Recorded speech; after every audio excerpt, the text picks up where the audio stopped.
მოგესალმებით, ეს არის მილენიალი, მე კი ნუკლი შოშიაშვილი გახლავართ. დღეს ჩვენი სტუმარია სოციალისტური პლატფორმის წევრი ილია ლობჟანიძე. მადლობა პირველ რიგში, რომ მოგბრძანდით. და ილიას იმიტომ მოვიწვია პირველ რიგში, რომ ის აქტიურად, მე მგონი, წელი არ ესე ვთქვათ, გაუმაზია, რომ 9 მაისი ეს დემონსტრირებულად ვეტერანების გვერდზე არ აღენიშნა. და ეს არის ადამიანი, რომლისთვისაც გასაგებია თვითონ უკვე თქვი სოციალისტური პლატფორმის წევრი ამით, ანუ სოციალიზმის იდეა მნიშვნელოვანია და ის იდეები, რომლის გამოც მეორე მსოფლიო ომის დროს ჩვენი წინაპრები, მათ შორის პაპაჩემი იბრძოდა, ესთვის მნიშვნელოვანია. დღეს არის ტენდენცია, ზოგადი ტენდენცია, იდეაშიც იცი, რომ მოდი გავუთანაბროთ ფაშიზმი და კომუნიზმი ერთმანეთს, ერთი და იგივე დანაშაულებები როგორ ქონდეთ და ასე შემდეგ. სულ ახლახანს იყო, რუსულ ისტორიულ პოდკასტზე მეორე მსოფლიო ომის თემატიკასთან საუბარი. და იქ ერთ-ერთმა, ქალბატონი იყო ერთ-ერთი, რაღაც სტალინის ბრძანება აიღო, რომელიც მე გადავამოწმე და მართლა ყოფილა ესეთი ბრძანება გამოცემული. მინდა უბრალოდ წავიკითხო ეს ბრძანება და მე ვისაუბროთ ამაზე. ეს არის 1945 წლის 9 იანვრის დადგენილება, ეს არის სტალინის ბრძანება საბჭოთა ჯარისკაცების ქცევაზე გერმანიის ტერიტორიაზე. არის ესეთი ბრძანება. ოფიცრებო, წითელარმიელებო, ჩვენ შევდივართ მოწინააღმდეგე ქვეყანაში. ყველა უნდა ფლობდეს თვითკონტროლს, ყველა უნდა იყოს მამაცი. დაპყრობილი ტერიტორიების ადგილობრივ მოსახლეობას განვრჩენოთ იმისა, გერმანელია ის, ჩეხი თუ პოლონელი, არ უნდა შეეხოს ძალადობა. დამნაშავეები დაისჯებიან საბრძოლო დროის კანონებით. დაპყრობილ ტერიტორიაზე არ არის დაშვებული სქესობრივი კავშირი ქალებთან.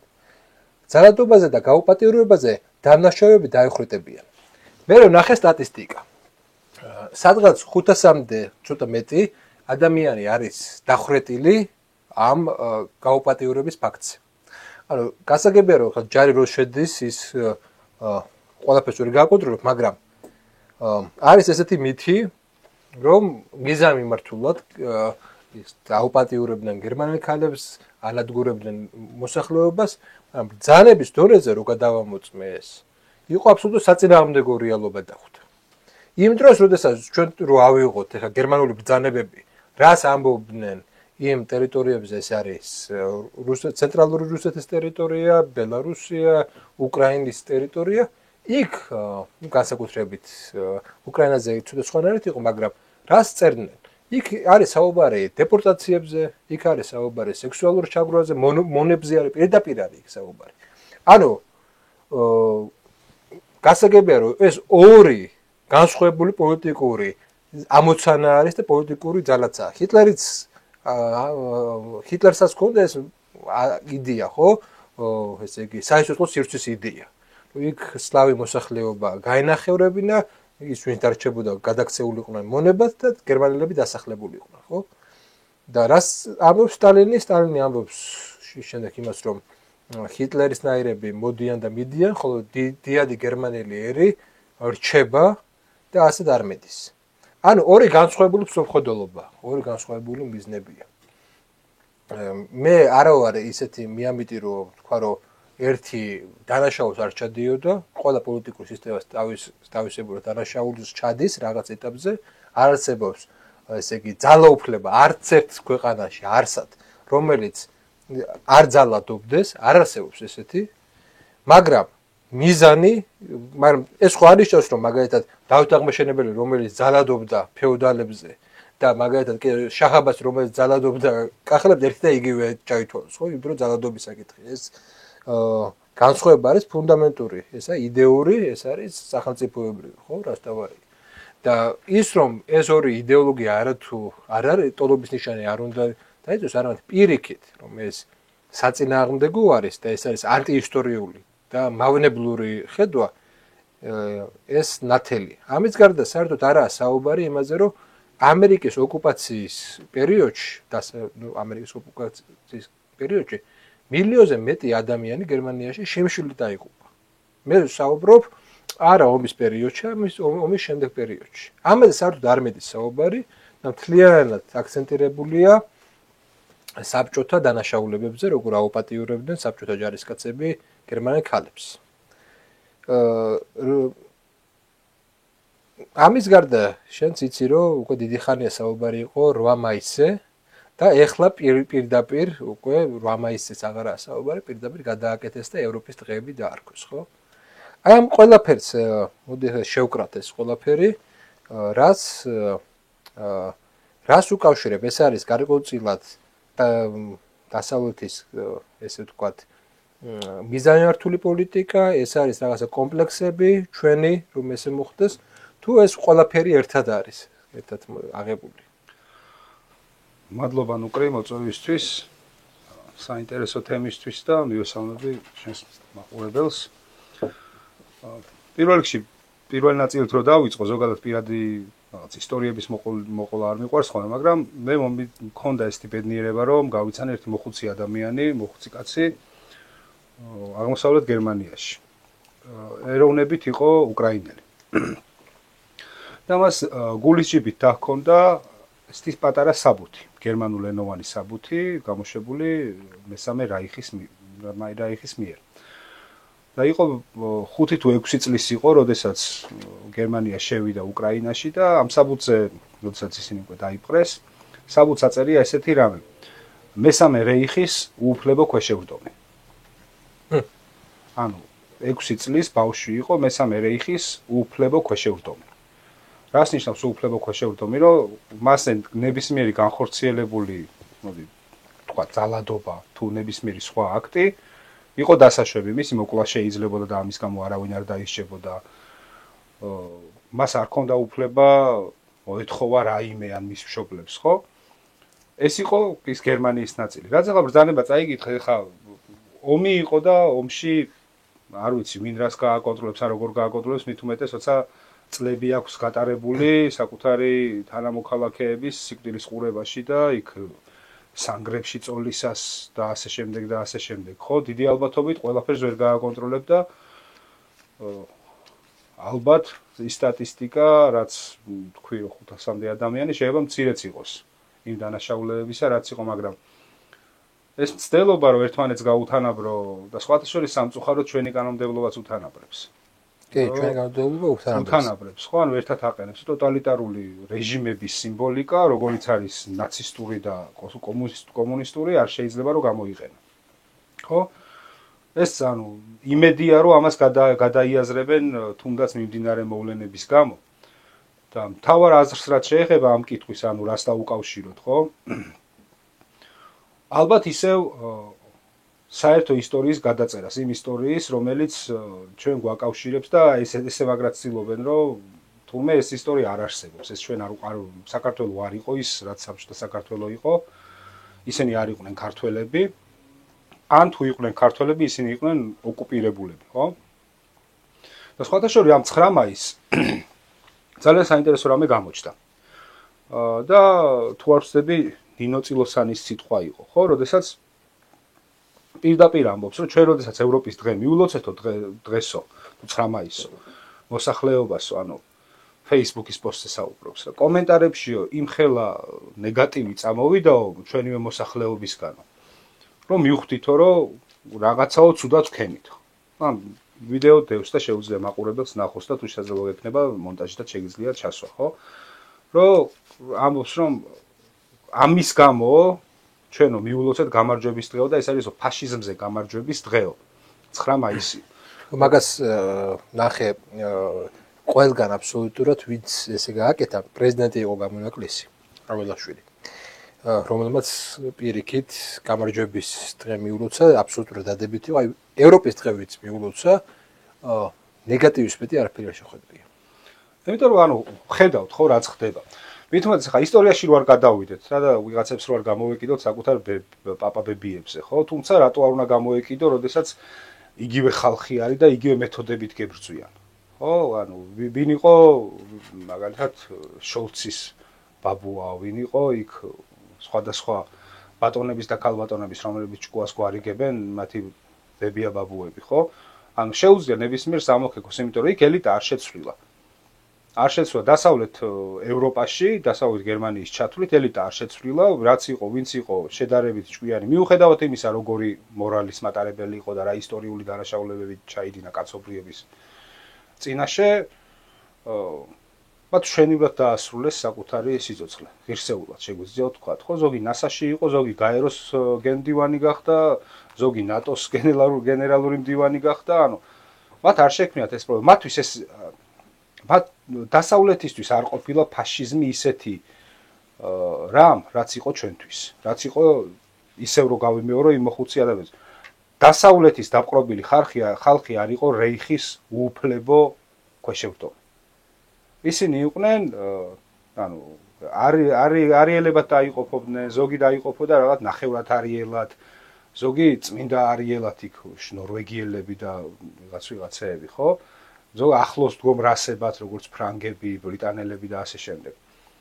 და ჩვენ ამ შემთხვევაში ჩვენს გულისხმობ საბჭოთა კავშირს და ჩვენ სლავებში გვატარებდნენ სხვათა შორის. ეს ძალიან მნიშვნელოვანია, რომ საქართველოს მოსახლეობა მიცოდნენ, რომ ჩვენ გვატარებდნენ სლავ მოსახლეობაში.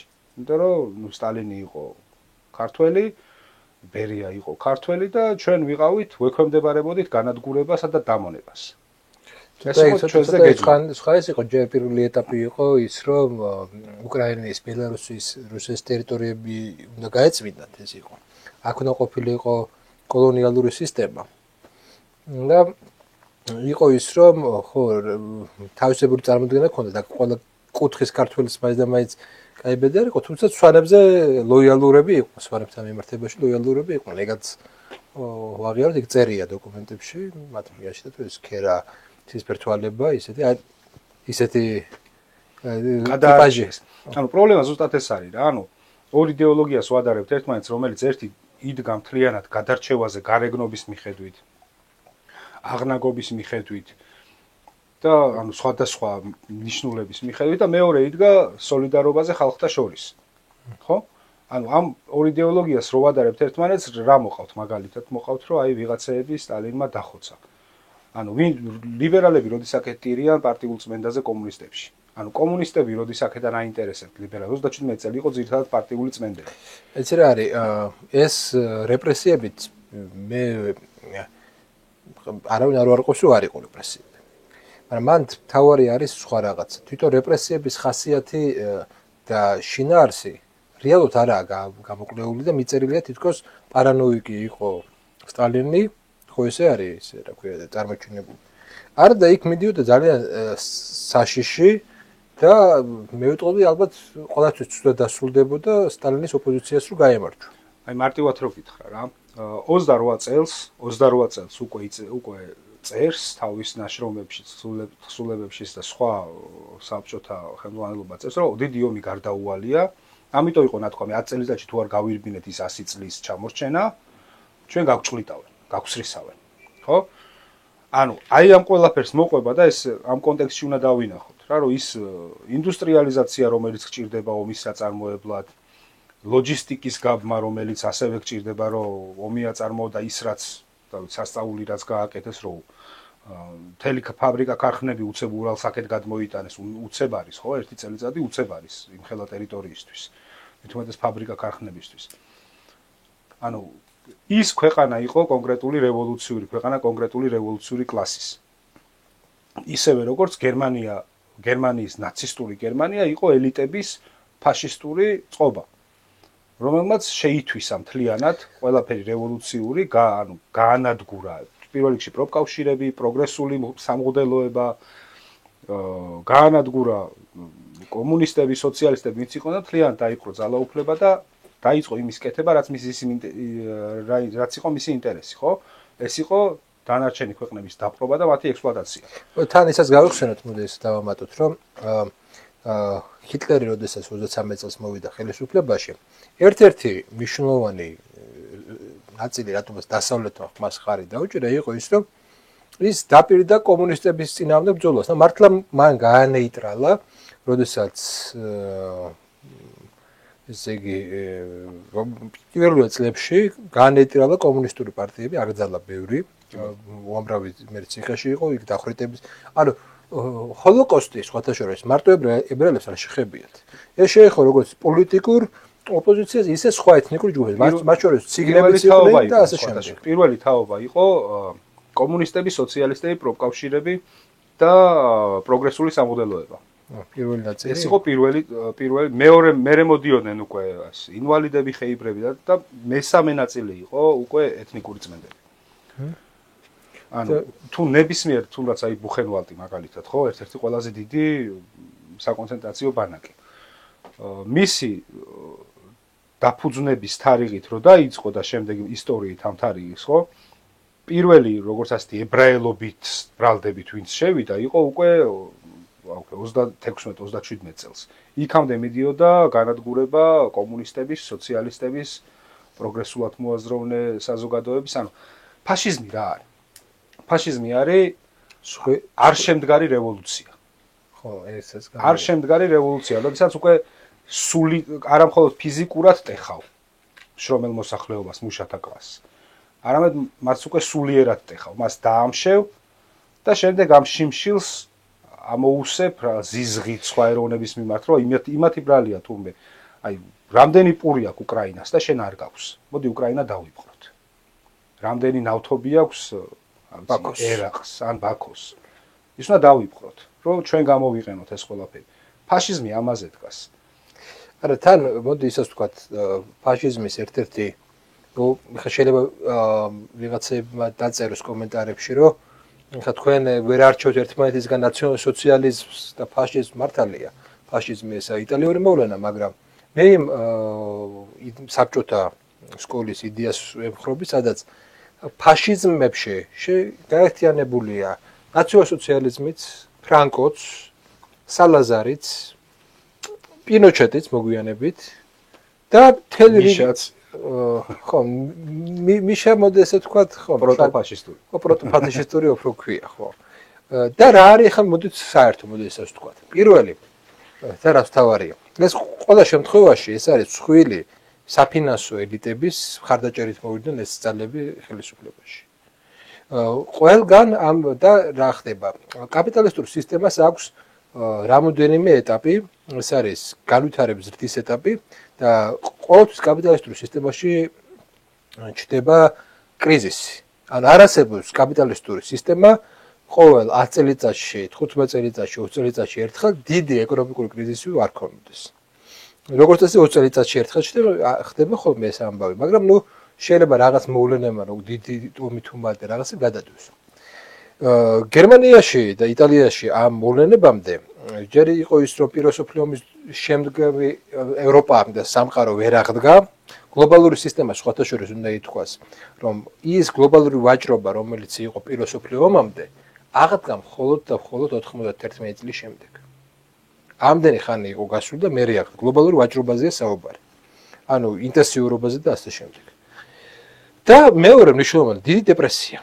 დიდი დეპრესიის მოვლენა მაჩვენე რომ კაპიტალისტური სისტემა ღრმა კრიზისში. როგორ უნდა შეინარჩუნო კაპიტალისტური სისტემა იმ დროს, როდესაც გერმანიაში ძლიერია მემარცხენე მოძრაობა. მინდა შევახსენო მაყურებელი, რომ არავინ არ ვარაუდობდა რევოლუციას რუსეთში. ყველა ვარაუდობდა რევოლუციას გერმანიაში.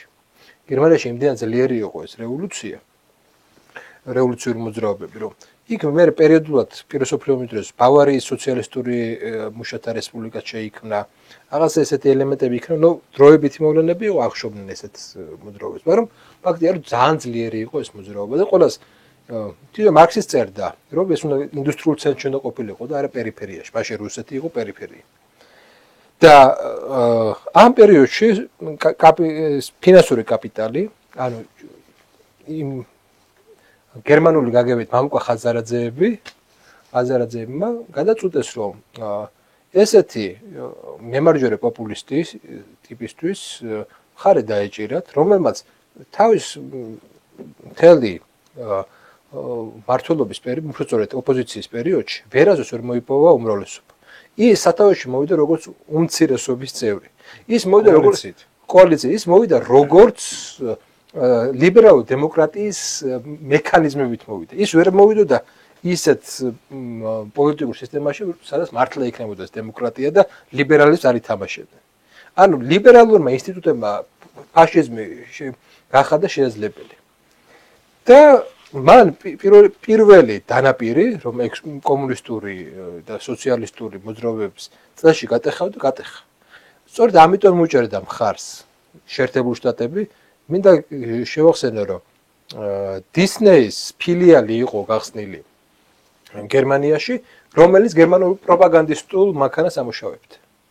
არა მარტო. და დისნეის მუცნებიც გვახსოვს, მაშინ ძალიან ფაშისტური იყო. Volkswagen-ი ქონდა ნაყიდი, Ford-ს და Volkswagen-ს Ford-ი ამუშავებდა, GM-ს ქონდა ნაყიდი, კიდევ რაღაც კომპანიები და GM-ი ამუშავებდა, General Motors-ი, ხო? General Electric-ს ქონდა ნაყიდი რაღაც ნაწილი, მთლიანი ქიმიური წარმოება. მოკლედ, ანუ მარტივად რო აუხსნათ მაყურებელს, რა მოხდა, ხო? პირველი მსოფლიო ომის მერე რეპარაციები რო დააკისრეს გერმანიას და გერმანიას უწევდა რეპარაციების გადახდა ბრიტანეთისთვის და საფრანგეთისთვის, გერმანია გაკოტრდა. შეერთებული შტატები აკეთებს რას? აძლევს ოქროს რეპარაციებისთვის, მაგრამ ეს მთელი ოქრო მიდის ეგრევე რეპარაციებში, ანუ გერმანია ამას ვერ იყენებს. ამის სანაცვლოდ შეერთებული შტატები ამ გაკოტრებულ კორპორაციებს, დიდ კორპორაციებს ითვისებს და თავად ამუშავებს. დაახლოებით 39 წლამდე გერმანულ კორპორაციებს აფინანსებდა და ამუშავებდა შეერთებული შტატები და შესაბამისად იღებდა მოგებას. 38 წელს Times-ის ყდაზე არის წლის ადამიანი Adolf Hitler. იქამდე მუსოლინიც იყო. ასევე Madison Square Garden-ზე შეგვიძლია ეხლავე რომ და ვიღაცაებმა რომ დაგუგლონ, ნახონ რომ Madison Square Garden-ზე სვასტიკებით არის გერმანიის ნაცისტური გერმანიის მხარდამჭერი მიტინგები ჩატარებული ნიუ-იორკში. ხო, ანუ ეს იყო მთლიანად დიდი დაგეგმილი სპეცოპერაცია, როდესაც გააკოტრეს ქვეყანა, შემდეგ მემარჯვენე პოპულისტი არჩევინეს და რა ხდება? ყოვის აუცილებლად ეგრევე ყველანაირი კრედიტი ეხსნება, როცა იქამდე კაპიქს არ აძლევდა არც ერთი ბრიტანული და ამერიკული ბანკი გერმანიის მთავრობას. ეხლა ისინი არც მალავდნენ, რომ გერმანიას აძლიერებდნენ საბჭოთა კავშირის წინააღმდეგ. კი ბატონო. მაგრამ აქ კიდე ერთი მომენტი შემოვიყვანოთ ამჯერობაში. მაშინდელი სამყარო ეს იყო ბრიტანული სამყარო. ბრიტანული ის მიუხედავად რომ ამერიკა ეკონომიკურად ვითარდებოდა, ეს იყო Pax Britannica ეს ეპოქა იყო ჯერ კიდევ. მეორე სოფლიო ომის დროს დამთავრდება და ამერიკა რეალურად ეხლა ამერიკას ჰქონდა ძალიან პრაგმატული მიზნები. ერთი რომ იდეოლოგიურად ახლოს იყო ბევრი რაღაც. ძალიან პრაგმატული მიზნები ჰქონდა. ეს პრაგმატული მიზანი იყო რა? რომ ესეც უნდა ითქვას, ეს ამას არავინ არ უარყოფს, რომ ამერიკის შეერთებული შტატები საბჭოთა კავშირს ეხმარებოდა და ეხმარებოდა გერმანიასაც. ორივეს ეხმარებოდა ერთი ლოგიკით. ეს იყო ბრიტანული კოლონიური სისტემის წინააღმდეგ. იმიტომ რომ თუ კი კომუნიზმი გავრცელდებოდა ეს ევროპაში, ეს პირველში დაარტყავდა ბრიტანეთს, მაგრამ იდეოლოგიურად ეს ცოტა მიუღებელი იყო, ხოლო მეორე შემთხვევაში გერმანიის შემთხვევაში ეს იყო ის რომ ალტერნატივა ყოფილიყო. და ბრიტანეთის ინტერესი რა იყო? თუმცა, ანუ ჯერ დავამატოთ ამას, რომ სანამ გამაგრდებოდა საბჭოთა კავშირი, მე მგონი 17 ქვეყანა, მათ შორის შეერთებული შტატები 1917 წლის რევოლუციის შემდეგ შეესია ინტერვენცია იყო საბჭოთა კავშირს, ხო? მაგრამ როდესაც მე უკვე სტალინურ პერიოდზე ვსაუბრობ. ანუ როდესაც ვერ მოახერხეს მათი დამარცხება და მათი დაშლა, ინტერვენცია განახორციელეს. ამის შემდეგ დაიწყეს უკვე ფაქტიურად იგივე რაც ლენდლიზია, ხო, ლენდლიზეც მე მგონი გადავალთ მომავალ ამ გადაცემაში და ანუ იგივე გააკეთეს, რომ აი ვერ დაიმორჩილეს, ვერ დაანგრიეს და მოდი რაღაც მოგება მაინც ვნახოთ. და აქ მნიშვნელოვანი მომენტი, მოდი ესე ვთქვათ, რომ საბჭოთა ინდუსტრიალიზაციას ხელი შეუწყო დილმა დეპრესიამ, იმიტომ რომ ბევრი ქარხანა, რომელიც არ მუშაობდა, გაკოტრდა შეერთებულ შტატებში, თავის სპეციალისტებთან ერთად საბჭოთა კავშირში შეიძინა ძალიან აქტიურად და მთელი ეს ინდუსტრიული პოლიტიკის დაგეგმარება და მართვა ამერიკული სპეციალისტების მიხედვით განახორციელეს. სხვადასხვა რკინიგზა რკინიგზაც არის. ამერიკული და ევროპული მოდელი განსხვავდებოდა ერთმანეთისგან. და რუსეთში აბა რომელი მოდელია? ამერიკული მოდელი იყო. მე მეორე სოფლიო ომის დროს ამიტომ გაუჭირდათ ევროპელებს შეერთება იმაზე. იმპერიულ მოდელს თუ რაღაცა. ხო. ეს ძალიან მნიშვნელოვანი. ანუ ამერიკას ჰქონდა ძალიან პრაგმატული პოლიტიკა. მისი მთავარი მოწინააღმდეგე მაშინ იყო არა საბჭოთა კავშირი, არა გერმანია, არამედ დიდი ბრიტანეთი. ეხლა დიდი ბრიტანეთის ინტერესი, ხო, რუზველტს აქვს ნათქვამი შემდეგი ფრაზაც, რომ თუ კი გერმანია ომს დაუწყებს საბჭოთა კავშირს, შეერთებული შტატები იქნება საბჭოთა კავშირის მხარეს. თუ კი საბჭოთა კავშირი ომს დაუწყებს გერმანიას, მაშინ ამერიკა იქნება გერმანიის მხარეს. მისი ინტერესი ამ შემთხვევაში მიქარავს რა.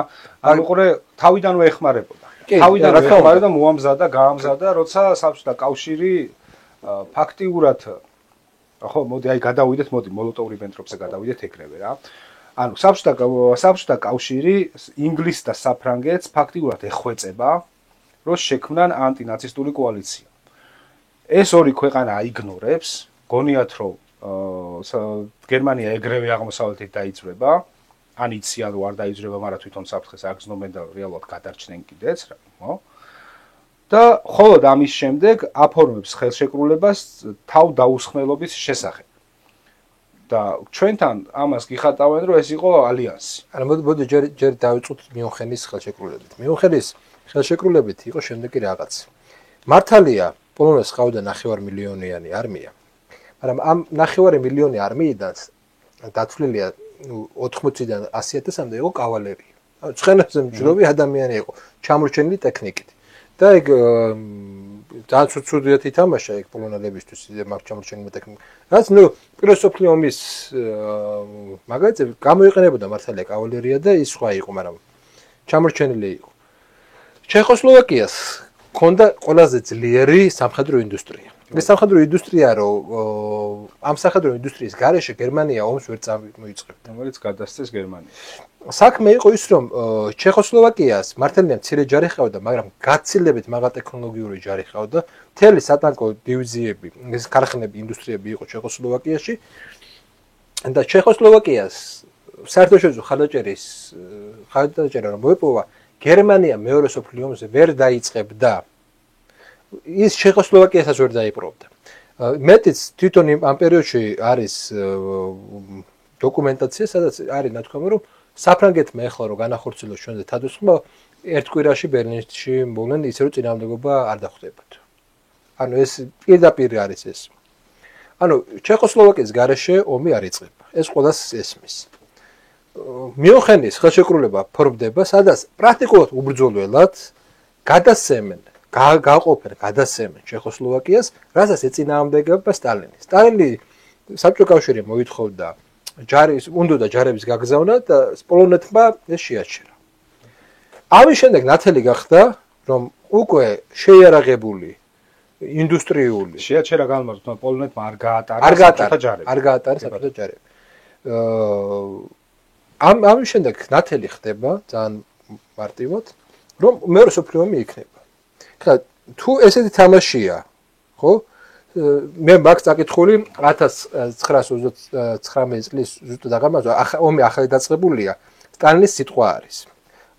ბიბლიოთეკა გუმერში დევს ეს სიტყვები, სტალინის სიტყვები და მან და მისი ვარაუდი იყო დაფუძნებული პირველ მსოფლიო ომზე. ეს საუბრობს შემდეგ რაღაცას, რომ ეს საუბრობს იმის მაგალითზე, პირველ მსოფლიო ომის მაგალითზე, რომ ომი გერმანიასა და საფრანგეთის შორის გაეწელება. დაეწყება გამოფიტვა და ამის შემდეგ საბჭოთა კავშირის მიზანი რა უნდა იყოს? ომში არ ჩაერთოს მაქსიმალურად. ანუ ხო აბრალებენ ომში უნდა ჩაერთოს. აი ეს სიტყვა წაიკითხოს, საბჭოთა ლიდერის მთავარი მიზანი იყო ის, რომ ამ ომში საბჭოთა კავშირი არ უნდა ჩაერთულიყო. რომ საბჭოთა კავშირი არ ჩაერთოს, მაგრამ როდესაც ორივე მხარეს დაიწყება მუშების გამოსვლები, უკმაყოფილო მუშების გამოსვლები, ორივე მხარე დაეხმაროს საბჭოთა კავშირი. მატერიალურად შეიარაღებით და ასე შემდეგ. მუშებს. და მას მიაჩნდა რომ ეს ომი დაასუსტებდა კაპიტალისტურ სამყაროს. და საბჭოთა კავშირი ომის გარეშე, დიდი ომის გარეშე მოახდენდა რევოლუციებს. ეს მართლა ჯეროდა. ხა ვინი ფიქრებდა, მოდი ესე ვთქვათ, ვინი ფიქრებდა რომ მილიონიანი ფრანგული არმია ხელებს აწევდა, ვინი ფიქრებდა. ერთი წლით ადრე, როგორც გითხარი 1938 წელს, ერთ კვირაში შეეძლო, თუ ორ კვირაში შეეძლო ფრანგულ არმიას დაიკავებინა ბერლინი. გავიდა ერთი წელიწადი და აბსოლუტურად შეიცვალა რეალობა. აბსოლუტურად შეიცვალა. უფრო 2 წელიწადი გავიდა, აბსოლუტურად შეიცვალა 40 წელს. პრაქტიკულად იმის გარეშე, რაღაცა დიდი წინააღმდეგობის გარეშე, ბლიცკრიგით ზურგში მოექცა მთელ ფრანგულ არმიას. ფრანგულ არმიამ წინააღმდეგობის გარეშე ხელები აწია. ანუ ესაც ამტკიცებს, ის სიტყვას ამტკიცებს, რომ საბჭოთა კავშირს არ უნდოდა ეს ომი, ყოველ შემთხვევაში მისი დაწყებული არა. და ის პაქტი ძალიან ნათელია. ეხლა შეკითხვა ჩდება, რატომ დაესხა თავს საბჭოთა კავშირი პოლონეთს. რატომ აიღო, რატომ დაიკავა პოლონეთის მეორე ფრონტი რატომ გახსნა? მეორე ფრონტი არ გაუხსნია.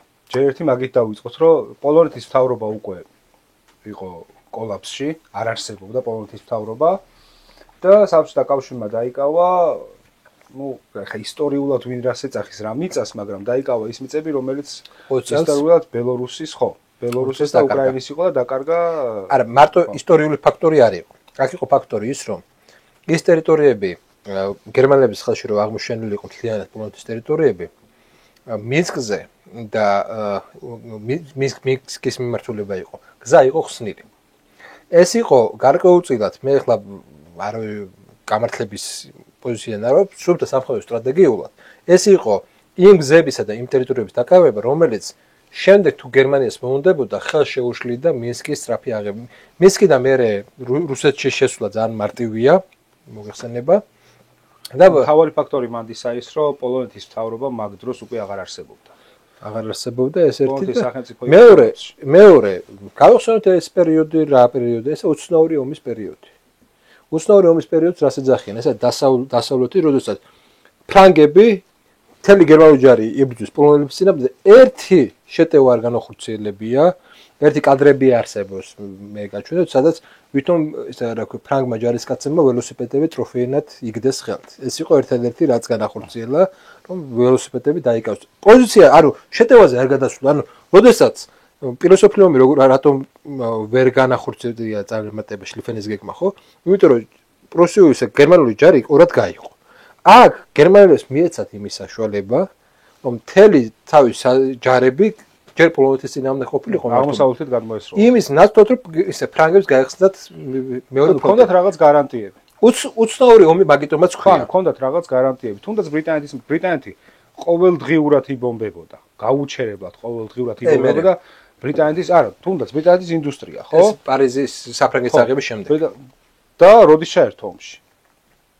ანუ რამდენი ხანი იბომბებოდა გაუჩერებლად ბრიტანეთი, სანამ საკუთარ ჯარებს გადასვამდა კონტინენტზე. მოდი ამ შემთხვევაში იმას ვაღიარებთ, რომ თვითონ ბრიტანეთს ამ პერიოდში არ ჰქონდა იმის რესურსი, რომ დურკენგის ოპერაციის შემდეგ დასავლურმა ძალებმა დაკარგეს მთელი რიგი სამხედრო ტექნიკა დაკარგეს. და მათ პრაქტიკულად აღარ ჰქონდათ იმის საშუალება, რომ ორ ფრონტზე ეწარმოებინათ ომი. მაშინ შეგახსენებთ, რომ ეს იყო აფრიკის ფრონტი და აფრიკის ფრონტზე ბრიტანეთი ხარჯავდა მთელ მის რესურსებს და მარტო ბრიტანეთს არ შეეძლო ორ ფრონტზე გაეხსნა.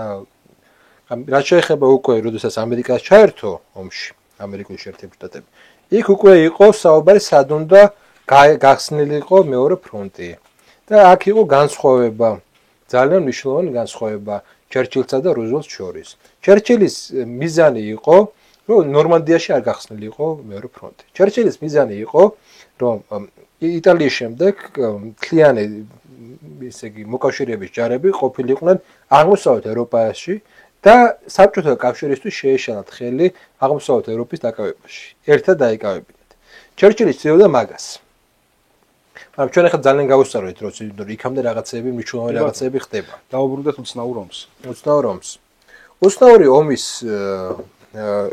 ომი იმითაცაა უცნაური, რომ კი შეიძლება ვიღაცა მხარეს რომ მაჟინოს ხაზს იცავდნენ და დეგოლის მოგონებებში წერია, რომ მას მიაჩნდა რომ მას სჭირდებოდა 2 წელი უნდა გაეძლოთ, რომ მერე შექმნიდნენ სატანკო დივიზიებს იმდენს რომ გერმანიას აიღებდნენ.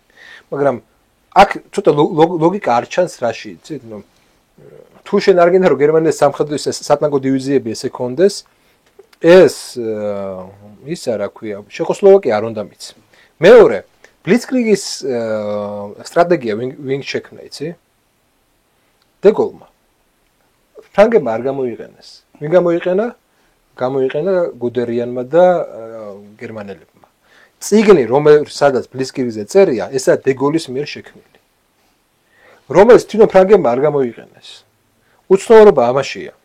ბევრი მიაწერს, ბევრი ისტორიკოსი ფიქრობს, რომ ეს არის იმის ბრალი, რომ ფრანგული სამხედრო ელიტა, რომელიც პირველ მსოფლიო ომის გამოცდილებით იყო, ფიქრობდა, რომ ისე ომი პირველ მსოფლიო ომის იმით წარმოებდა და სიახლეები არ მიიღო.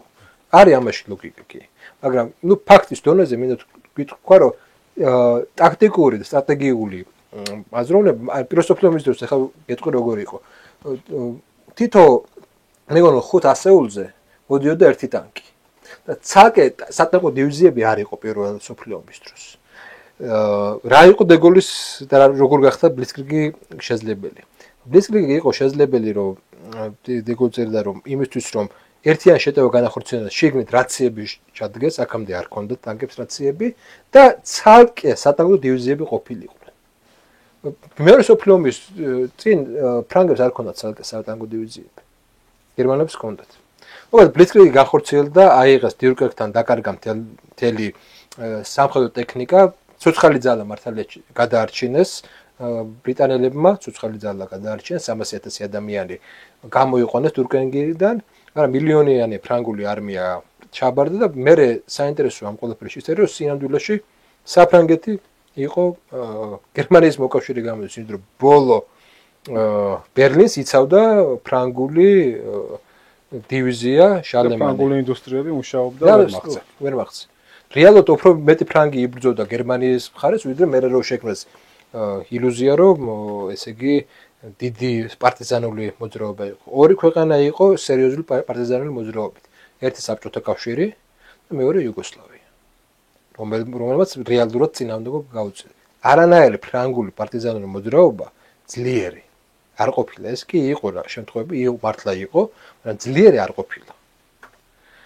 და აქ ჩნდება სწორედ ეს მომენტი, რომ სტალინის თავარი ეს მომენტი არის ის, რომ უზრუნველყოს ქვეყანა იქამდე სანამდე ეს ომი არ გამოფიტავს ამ დიდ სახელმწიფოებს. მის ინტერესში არ შედიოდა. ეხლა როგორ ხდება ამის აღწერა?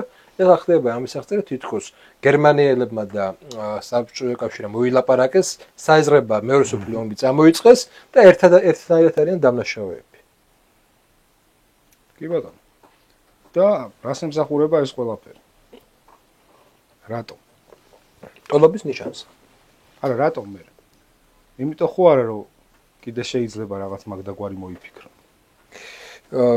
მან და არის მე პირველ რიგში მიმაჩნია, რომ ეს არის ფსიქოისტორიული ომი. ანუ ფსიქოისტორიული რას ნიშნავს? აი, არის ისტორიული ომი და ფსიქო რას ნიშნავს? შენ რო უყურებ პირობითად ერეკლე მეორეს, ხო რაღაც სიამაყის გრძნობა გიჩნდება, ეს ფსიქოლოგიური მომენტია. მაგრამ ეხლა რა არის ფსიქოისტორიული? შენ ერეკლე შეხედა როგორც სამარცხვინო პიროვნებას, რაც ბერძენიშვილს უნდოდა რა. ანუ ხო, ეხლა საბჭოთა კავშირთან და კონკრეტულად მეორე მსოფლიო ომთან მიმართებაში წარმოებს ფსიქოისტორიული ომი. შენ მათ წარმატებას, როგორც წარმატებას კი არ შეხედო, არამედ შეგრძნოს მათი. თან მეგონი მარტივი ლოგიკაა. მოდი ამ ფსიქოისტორიულ საკითხში დაუბრუნდეთ, მოდი არ გეცინება ხოლმე დონალდ ტრამპი რო ამბობს, რომ ამერიკის გარეშეო არაფერი არ მოხდებოდაო. ლენდ-ლიზზე მივდივართ ეხლა. მართალია, ამერიკის გარეშე ვერც გერმანია ვერ გაძლიერდებოდა და ვერც გერმანია ვერ წამოიწყებდა ომს. არა, მე ვერ გაიმარჯვებდაო საბჭოთა კავშირი რო ამბობს. ჩვენ მოვიგეთო, ისინი მოგვეხმარნენ, არ გახსოვს ის ისინი? კი. სხვადასხვაშორის უნდა ითქვას, რომ აი ცვლილებებს ვაკვირდები და ბევრი ისა კვლევა ამაზე დაწერილი. როგორ უყურებს ამერიკა მეორე მსოფლიო ომის დროს. თქვენ შეგიძლიათ ნახოთ სახელი დამავიწყდა იმ ფინალის, მაგრამ აუცილებლად აღწერაში ამ ვიდეოს აღწერაში დავდებ. როგორ ხედავდნენ ამერიკელები მეორე მსოფლიო ომის შემდეგ საკუთარ თავს. ძირითადად ამერიკელები ხედავდნენ როგორც არადისციპლინირებულს და არც ძლიერ სამხედროებს. სამაგიეროდ კანადელები იყვნენ ძალიან ისეთები და გერმანელები სუპერ მაღალი დონის ჯარისკაცები. და ანუ ისინი თვლიდნენ, რომ ისინი ხო თან მეომრები არ არიან, არადისციპლინირებული რაღაცა ისეთი ძალა. სხვადასხვაშორის უნდა ითქვას, რომ პირველ მსოფლიო ომის რეიტინგით მე-18 თუ მე-19 ადგილზე იყო ამერიკული ჯარი. მას უსწრებდა ბულგარული ჯარიც. ბულგარული ჯარის ისტორია, თავის დისციპლინირობით, თავისი ბრძოლის უნარიანობით და ასე შემდეგ. ანუ პირველი ომის დროს ძალიან ცუდი ისინი გამოაჩინეს თვისებები და შედეგი. ანუ მილიონიანი არმია რომელიც დასავლეთ ფრონტზე იყო, ფრანგებმა და ინგლისელებმა რეზერვში გადაიყვანეს, იმიტომ რომ როგორც კი გავუშვა შეტევაზე არ იყო ეფექტური. რაც უფრო დრო გადის, ფილმებში, მას კულტურაში იცვლება წარმოდგენები. ამერიკელები ხდებიან მეგა რაღაცა რემბოები და გერმანელები ხდებიან პირიქით მასოვკა, აი ამ ბოლო ფილმებში განსაკუთრებით, რომელსაც ერთი ამერიკელი, 10 გერმანელს ერევა. ეს აბსოლუტურად ფსიქოისტორიული წარმოდგენა. ანუ იქ ახალი იყო მომხდარი და იცოდნენ რომ კი ისინი უფრო ცოტანი არიან, მაგრამ ჩვენ ფრანცის მეომრები არა ვართ. და რაც უფრო დრო გადის, იცვლება ეს წარმოდგენები. მე მგონი ეს დამოკიდებულებაც მითვისება ომის გამარჯვების. არის ამასთან დაკავშირებული. ხა მოდი შევაფასოთ ლენდ-ლიზი არა ემოციურად და არამედ ლოგიკურად. იყო თუ არა მნიშვნელოვანი? კი, რა თქმა უნდა, იყო მნიშვნელოვანი. რა თქმა უნდა, ლენდ-ლიზის თუმცა არა იმდენად მნიშვნელოვანი, რამდენადაც გვეუბნებიან. მოდი ესე ვთქვათ, კონკრეტული რაღაცებზე ვთქვათ. ის რომ ის მასალები, რაც საბჭოთა ტანკებს ჭირდებოდათ, ამერიკა აძლევდა, თვითონის რაღაც მასალა იყო. თან უნდა დავყოთ. ლენდ-ლიზის მთავარი საკითხია, რომ დავყოთ პერიოდებად. სტალინგრადის შემდგომ იზრდება დახმარება. მაგის თქმა მინდოდა სუსტად. ხო? მაგის თქმა მინდოდა. ხო, ანუ მაშინ გარაგრძე. მაგის თქმა მინდოდა უკეთესად ახსნი ისტორიკოსი ხარ. ანუ ჩვენთან იყო თავარი მომენტი არის ის, რომ ლენდ-ლიზის დახმარება მართლა მნიშვნელოვანი გარდატეხვა იქონია იმაში, რომ საბჭოთა კავშირმა ტექნიკის ესე იგი სამხედრო ტექნიკის მობილიზაცია შეძლო და საბოლოოდ კურსკის ბრძოლის დროს უკვე მათ საკმარისი სამხედრო ტექნიკა ჰქონდათ. ფაქტია. მაგრამ ისეთი ბრძოლები როგორც მოსკოვისთვის ბრძოლა ამ დროს დაგვიანებული იყო და მოსკოვისთვის ბრძოლის დროს მოდი ვაღიაროთ რომ მოსკოვი რო აიღოთ შეიძლება ეს ომი აბსოლუტურად სხვანაირად ყოფილიყო. ყოველ შემთხვევაში გაცილებით მძიმე მდგომარეობაში აღმოჩნდებოდა რუსეთი, საბჭოთა კავშირი. გაცილებით მძიმე მდგომარეობაში აღმოჩნდებოდა. მოსკოვის რო შეაჩერეს, მოსკოვთან რო შეაჩერეს. მაგ პერიოდში უკვე ის იყო დაგვიანებული, ისა ჯერ არ იყო მიღებული ეს ტექნიკა. მეორე მნიშვნელოვანი ბრძოლა, რომელიც გარდატეხვა მოხდა, სტალინგრადის ბრძოლა. სტალინგრადის ბრძოლაზე უნდა ითქვას, რომ ეს ძირითადი რესურსები, ანუ ჩვენ ხო კონკრეტულ ბრძოლას ვეხებით, ეს ძირითადი რესურსები იყო საბჭოთა კავშირის მობილიზებული. რა თქმა უნდა, დახმარების ელემენტები იყო. ლენდ-ლიზი იყო ძირითადად სატვირთო მანქანები და სატვირთო მანქანების სურსათი, ნავთობი, საჭველზე იყო, სურსათზე იყო და სხვათა ანიმაციებს. ეს თავისუფლად იტყვი, რომ რა თქმა უნდა, ანუ ამ დახმარებას არავინ არ უარყოფდა, სტალინი არ უარყოფდა, მაგრამ მოდი ესე ვთქვათ, მარტო ლენდ-ლიზი რო ყოფილიყო და არ ყოფილიყო საბჭოთა სისტემა. სტალინგრადი იქნებოდა თუ არა, ესე რომ დავსვათ შეკითხვა, მაშინ პასუხს ვიღებთ რომ არა, არ იქნებოდა. იმიტომ რომ საბჭოთა სისტემამ შესაძლებელი გახდა სტალინგრადი. ბატონო, ნუ გამარჯვების საგიზო დაუბრუნეთ, მაგას უნდა დავამატოთ ის პროცენტულობაც, რა პროცენტულობა გაანადგურა საბჭოთა კავშირმა ვერმახტის ძალების და რა პროცენტულობა გაანადგურა დანარჩენმა დასავლეთმა, ხო? 80% მთელი ვერმახტის ძალების არის საბჭოთა კავშირის განადგურებული. თქვათ 6 მილიონიანი სამხედრო ძალა ჰქონდა. 6 მილიონი სულ 6 მილიონიდან სადღაც თითქმის 3 მილიონამდე იბრძოდა აღმოსავლეთ ფრონტზე. დანარჩენი იყო გადანაწილებული. 9 მილიონი იტალიური არმია იყო, 700,000 კაცი იტალიური არმიათი იბრძოდა აფრიკაში. დანარჩენი იყო გადანაწილებული საბერძნეთი ისე. ანუ ძირითადი სამხედრო მანქანა არც იმას არ უკარგა ბრიტანელებს აფრიკაში მართლა შეაჩერეს რომელიც გეგმა რო განხორციელებული იყო შეიძლება სხვანაირად ყოფილიყო. თუმცა ჰიტლერის პოზიციას ცოტა არ მესმის ამ მიმართულებით რატომ არ დაეხმარა რომელს გეგმა რო განხორციელებული იყო ეს იყო გასვლა ეგვიპტეში, ეგვიპტიდან მერე ინდოეთში უნდა გასულიყო და რეალურად აღარ დაჭირდებოდა საბჭოთა კავშირი თავდასხმა. იმიტომ ნავთობის დეფიციტი ჰქონდა. მაგრამ მოდი ესე ვთქვათ, რუმინული ნავთობსაბადოების განადგურება, რომლითაც იკვებებოდა მთლიანად სამხედრო მანქანა გერმანიის. საბჭოთა ჯარებმა, მათ შორის ქართველებმა განახორციელეს. თავარი ბრძოლები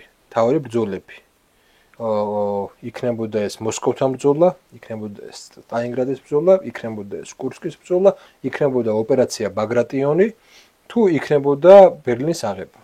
ყველა საბჭოთა კავშირმა განახორციელა. და რაც თავარია სტრატეგიულ თვალსაზრისით. ბლიცკრიგის ანტიდოტი საბჭოთა ჯარებმა აღმოაჩინეს. ანუ საბჭოთა ჯარებმა ისწავლეს და აღმოაჩინეს მეტის, მე უკვე თვითონაც ბლიცკრიგი არ იყო, მაგრამ თვითონაც იგივე სტრატეგიას იყენებდნენ. სატანკო ბრძოლებში პრაქტიკულად აჯობეს საბჭოთა ჯარებმა. ბაგრატიონის ოპერაციის შედეგად აჯობეს. და ვინმე მითხრას ბაგრატიონისნაირი ოპერაცია, სადაც ამხელა ჯარი გადავიდა ისე, რომ მოწინააღმდეგე ვერც კი შენიშნა. ესეთი კონშეტევა იყო, იმდენად მომზადებელი იყო, რომ შეუძლებელი იყო ამხელა მასის, მართლა დიდი მასა იყო, ამხელა მასის ისე გადაადგილება, რომ არც დაზვეროვა, არც ჯარმა ვერაფერი ვერ გაიგო ისე გადავიდნენ შეტევებს. ეს კიდე ერთი მითი არის, რომ საბჭოთა კავშირი აკლავდა უბრალოდ ადამიანებს გერმანულ ჯარებს. ხوانა ოპერაცია ბაგრატიონი მართლა დასტურია იმის, რამდენად ფრთხილად მოხდა ამ ოპერაციის მომზადება. და რამდენად ქირურგიული სიზუსტით შესრულდა.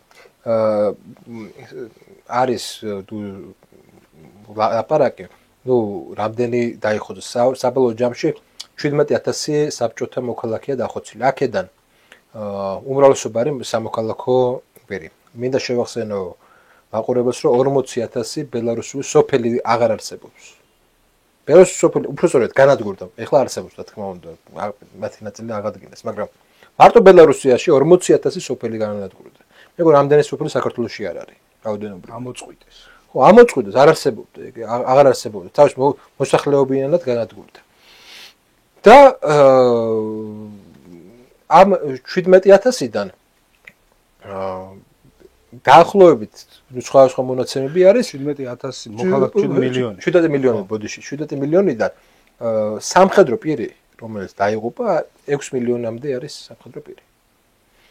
დიდია კი ბატონო, რა თქმა უნდა და ძირითადად უნდა ეთქვას, რომ ეს ომის პირველ წლებში ხდებოდა განსაკუთრებით. და უნდა ითქვას, რომ ესაც ასაღიარებელია, რომ საბჭოთა ჯარი ორ ნაწილად წითელი არმია ორ ნაწილად იყო. პირველ წლებში ეს არ იყო მაინც მაღალკვალიფიცირებული არმია და მას ჰქონდა მთელი რიგი ჩამორჩენები. მაგალითად იმაში კიევთან ბრძოლა წააგეს ქერჩის პირველი აღების დროს, როდესაც გერმანელებმა აიღეს და ზოგადად ბელარუსში რაც გააკეთეს, არ მეტყველებდა მაღალ კვალიფიცირებულობას. მაგრამ თავარი რა არის? მოახერხეს ახალი არმიის შექმნა, ახლებური არმიის შექმნა, რომელმაც ყველა ის უპირატესობა გერმანიელებს, რაც ჰქონდათ ფრანგების წინააღმდეგ, რაც ჰქონდათ სხვა ქვეყნების წინააღმდეგ, შემოუტრიალა გერმანელებს. გერმანელები ვეღარ ახერხებდნენ მისი პლუსების გამოყენებას, ეგა ბლიცკრიგი. ეს ვერ შეძლეს იმებმა ამერიკელებმა. ამერიკელებმა მეორე ფრონტი რო გახსნეს, ჯესეთ რაოდენობრივად იმდენად მეტნი იყვნენ, რომ უნდა აეღოთ, აქედან დავიწყოთ და მეორე რამდენი თვე მოუწიათ მარტო ნორმანდიის ნაპირებზე ბრძოლა. მეგონი 2 თუ 3 თვე მარტო მანდ იყვნენ და ვერ დაიძუნენ წინ. ამას ჰქონდა ერთი მნიშვნელოვანი ფაქტორი, რომ კინაღა მეორე ჩავარდნენ ისინი ყაყაში. ბლიცკრიგი მეორედ განახორციელეს გერმანელებმა. უბრალოდ მან რა იყო, იცი, პირველ ჯერზე, როდესაც ბლიცკრიგი განახორციელეს ფრანგებთან მიმართებაში, ზურგში ბლიცკრიგის ლოგიკა რა არის, შენ ძიმე ტექნიკით შეიჭრები სწრაფად მტრის ზურგში და მისი მტრის რესურსებს, ნავთობსა შეერაღება იქნება, იყენებ მტრის წინააღმდეგ. და აქ გაჭრეს ეგა, მაგრამ რა მოხდა? ზურგში არ დახვდა ნავთობი და გაჩერდა ეგ ტექნიკა. ანუ ბლიცკრიგის წინააღმდეგ მათ არ ქონდათ გამოგონილი ეს, უბრალოდ არ დახვდათ ეგ ზურგში ეს ინფრასტრუქტურა, რა ინფრასტრუქტურა უნდა დახვედროდათ. ამიტომ მეორედ არ გამართლდა ეს ბლიცკრიგი. და საბჭოთა ჯარების წინამდე უკვე ვეღარ ახდენდნენ მათ ბლიცკრიგს. 53-ის შემდეგ. როგორ იცავდა საბჭოთა ჯარი? საბჭოთა ჯარი იცავდა თავს ისე რომ თვითონ ქმნიდა პირიქით. ანუ ბლიცკრიგის ის რა არის რომ სწრაფად გარღვევა არის და ალყას შემორტყმება არის და საბჭოთა ჯარმა ისწავლა ის რომ ესე იგი სათანადო დივიზიები განავითარა და კონჩეტევები ისწავლა, რომელიც თვითონ ყოფდა, აი ეს რაც ნაწილი რაც გამოდიოდა, იმას იმის იზოლირებას ახდენდა რა. ორ ნაწილად ხონდა გაყოფილიყო, რომ ერთის იზოლირებას ახდენდა და ეს რამოდენიმე ბრძოლაში გამოიყენა. ხა ამას ტაქტიკური განხილვები ალბათ ვერ მოახერხებთ ახლა, ამის სურათები ჭირდება და ხა თითი ჩვენება ესე ვერ გამოდის, მაგრამ ფაქტია რომ ისწავლა. და რაც ვერ ისწავლა ამერიკულმა ჯარმა. ამერიკული ჯარს არ ქონდა ეს გამოცდილება. ამის გარდა კიდევ მნიშვნელოვანი მომენტია იაპონიასთან ბრძოლა, ომი. იაპონიასთან ომი ატომური ბომბები რა თქმა უნდა შემოაგდეს, მაგრამ ამ ატომური ბომბების მიუხედავად ინდოჩინეთში, მანჯურიაში არსებობდა 2 მილიონიანი იაპონური არმია. ეს 2 მილიონიანი იაპონური არმია ტყვით ისა დანებდა იძულებული იყო დანებდა. ანუ ისინი აპირებდნენ გაგრძელებას. რატომ უნდა დანებდეს 2 მილიონიანი არმია? საბჭოთა ჯარების შედეგად. ანუ არა ფაქტი ის რომ 2 მილიონიანი არმია, რომელიც ბრძოლის უნარიანია, საკმაოდ მაღალ კვალიფიცირებულია, ეს მარტივად დანებდებოდა. ანუ საბჭოთა კავშირი შეიჭრა? დაიკავა, ჩვენ ხო ვიცით რომ ჩრდილოეთ კორეის ტერიტორიას დაიკავა, რომელიც აქამდე ეკავა იმას იაპონიას და იძულებული იყო კაპიტულაციის მოწერა. მაგრამ ეხლა თავარი რა არის? თავარი არის, ალბათ ყველამ ვიცით, აი ეხლა დამოკიდებულება თვითონ მეორე მსოფლიო ომის შემდეგ. არის მორგენტაუს ესეთი, ეს იყო ფინანსთა მინისტრი, წარმომავლობით ებრაელი, მეორე მსოფლიო ომის შემდგომ გერმანიის. როგორ უნდა ყოფილიყო?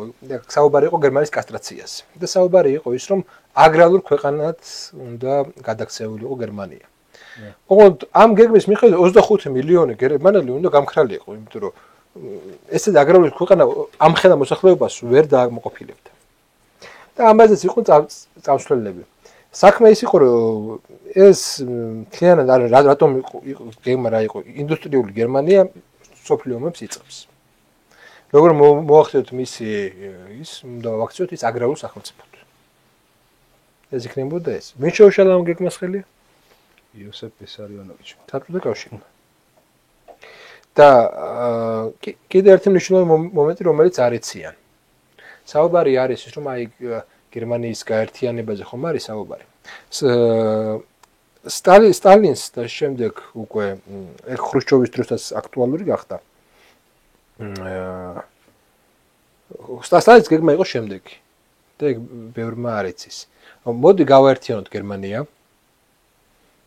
ის ვაქციოთ ნეიტრალურ ქვეყანად, ჩვენსა და თქვენ შორის. და ჩვენ არ გვინდა ეს აღმოსავლეთ გერმანიაში ჩვენი ბაზები, სამხედრო ბაზები, ეს იყოს ნეიტრალური ქვეყანა, რომელიც გავხობს ამ მოძრაობას. ძალიან კარგად ესმოდა, რომ თლად სასიკეთო არ იყო ცივი ომის დაწყება. მას არ უნდოდა ცივი ომის დაწყება. მოდი ისა თქვა ცივი ომი ვინ დაიწყო? რომელი სიტყვით იწყება? უგოსოს ჩერჩილის, ფულტონის სიტყვით, კენის ფარდის სიტყვით იწყება. ანუ სტალინის მარტო ასევე ძალიან მნიშვნელოვანია საზოგადოებას გონია ხოლმე რომ 40 ომის დასრულების შემდეგ ეგრევე აიგო ბერლინის კედელი. ბერლინის კედელი აიგო არა და 60-იანებში. ხო, ანუ ძალიან ბევრი რამე არის სწავლება ჩვენთან და ამ ყველაფერს მე არ მომფრო ამ ყველაფერს სწავლობდნენ ადამიანები ბევრად სხვანაირი დამოკიდებულება ექნებოდათ, მაგრამ ჩემი აზრით ბევრად დიდი ბაზისი ექნებოდათ, რომ საბოლოოდ იმ საკითხებზე epikrat და ესაუბრათ, რაც ახლა ჩვენ ვცდილობთ რომ ვისაუბროთ, ბევრად რა გვიმარტივდებოდა აი ამ სიმართლის მიტანა ადამიანებამდე, რომ ყველაფერი ისე არ არის, როგორც გასწავლიან. ხო, ანუ იმიტომ რომ მართლა რატო არ უნდა იცოდეს ახლა სიტყვაზე მე-6, მე-7 კლასელმა, ვინც მეორე მსოფლიო ომი და შემდგომი პერიოდი რაღაცა ისწავლა და მეორე მსოფლიო ომის რაღაც ასე ვთქვათ, ანარეკლები ისწავლა მსოფლიოზე, როდის აშენდა ბერლინის კედელი. რატომ უნდა ეგონოს, რომ აი 45 წლის 9 მაისს სტალინმა დაარტყა სადღაც წერაქვი და თქვა, რომ აი აქედან აქამდე კედელი აშენდება. ან რატო გონია ეს საზოგადოებას? არა, მან ხო თუ ის არის გამოკითხვა იყო იაპონიაში. და ეხლა უმრავლოდ ძალიან ბევრს გონია პროცენტები შეიძლება ხა ამერიოს, მაგრამ ძალიან ბევრს გონია, რომ ბირთვული დარტყმები განახორციელა საბჭოთა კავშირში. მართლა? ყოველ ხურობის გარეშე. ანუ ეგ შეიძლება არ ისწავლება, მაგრამ ახლა ერთი არის რომ ოფიციალურად გასწავლე რაღაცას, მეორე ხელით როგორ წარმოადგენებს თქვენ საზოგადოების გაწყობებს ხო აქვს მნიშვნელობა. ამიტომ აქ არის ფსიქო ისტორია როგორც წესი, უფრო მეტად აგებული არა იმაზე რომ ახლა ისტორიკოსები დაჯდნენ და ილაპარაკონ. არამედ აი ეს განწყობები აი ისე ვიუბრუნები ერეკლე მეორეს. რაც ყარო ვიცის ახლა იმან რა ქვია ლევან ბერძენიშვილმა ისეთი რომ ის უწოდოს რაც მან უწოდა, ხო? არა, მისი მოვალეობა იყო ამ ფსიქოისტორიული ელემენტის შექმნის. და ესეთია. ამიტომ მე იცი რაღაც სტალინის იდეალიზაციის წინააღმდეგი ვარ, მისი დემონიზაციის წინააღმდეგი ვარ. მე ვარ ისტორიკოსი, რომელმაც ჭირდება სტალინის რაციონალური სურათი, ისტორიული სურათი. მე ისტორიული სტალინი მჭირდება.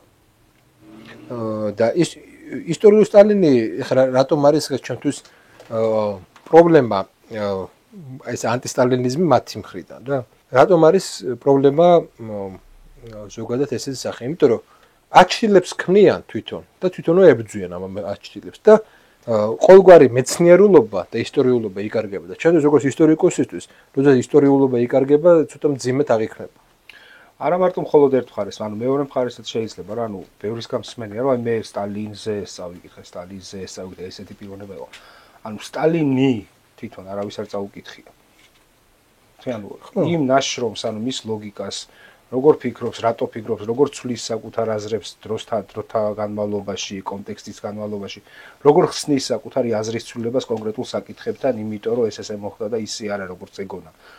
ანუ ამის წაკითხვა არის მნიშვნელოვანი და იმაში გეთანხმები, რომ ანუ იდეალიზაცია არ არის თლათ მომგებიანი არავისთვის, არც იმ ხარისთვის, რომელიც თვლის, რომ წარმოადგენს სტალინის დამცველს ამ შემთხვევაში. აქ იყო აი მაგით მინდა ესე დავასრულო იწურება სამწუხარო ჩვენი დროც და აი ჩემთვის რა არის მნიშვნელოვანი რომ იყოს რაღაცნაირად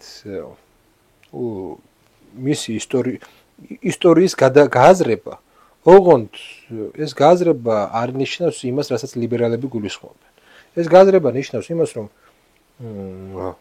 რაღაცა ისტორიულობის ის კონტექსტი სადაც შავი და თეთრი არ არის სადაც არის ისტორიული თერიპლასტი დაჩვენები ეს იყოს დაჩვენები იმიტომ რომ ეს ჭირდება ჩვენ საზოგადოებას იმისთვის რომ რაციონალური გახდეს და საბჭოთა კავშირის ეს ისტორია არის ერთ-ერთი ელემენტი რომლითაც ჩემს საზოგადოებას ხდიან ირაციონალურ და პირდაპირ ვიტყვი შეზღუდული აზროვნების მქონე ადამიანებად იმედია თქვენთვის საინტერესო იყო ორ მეგობარს შორის იყო საუბარი ეგ ახლა არ იყო აკადემიური საუბარი პირდაპირ ვიტყვით ეს იყო პრინციპში ორ მეგობარს შორის საუბარი რომელიც ჩვენ ირგვლივ ისედაც ხდება ჩვენ ირგვლივ ისე საკითხებზე ლაპარაკობთ და ესე ლაპარაკობენ ამ საკითხებზე როგორც კი რაღაც ტელევიზიაში გამოდიან ადამიანები რაღაცა სტერილურები ხდებიან და იმას საუბრობენ რაც მეინსტრიმს უნდა მე მგონია რომ ის რაც მეინსტრიმს უნდა ხალხს არ უნდა ხალხს უნდა სხვანაირი საუბარი და ეს მინდა იყოს რაღაც წამოწყებასავით რომ მოდით სხვანაირადაც შევხედოთ ისტორიას ისტორია იყოს ცოტა სხვანაირი დაწერეთ კომენტარები დაწერეთ თქვენი მოსაზრებები აუცილებლად წავიკითხავთ აუცილებლად გიპასუხებთ და გავმართოთ დისკუსია ამის შესახებ მადლობა მოვა შეხვედრამდე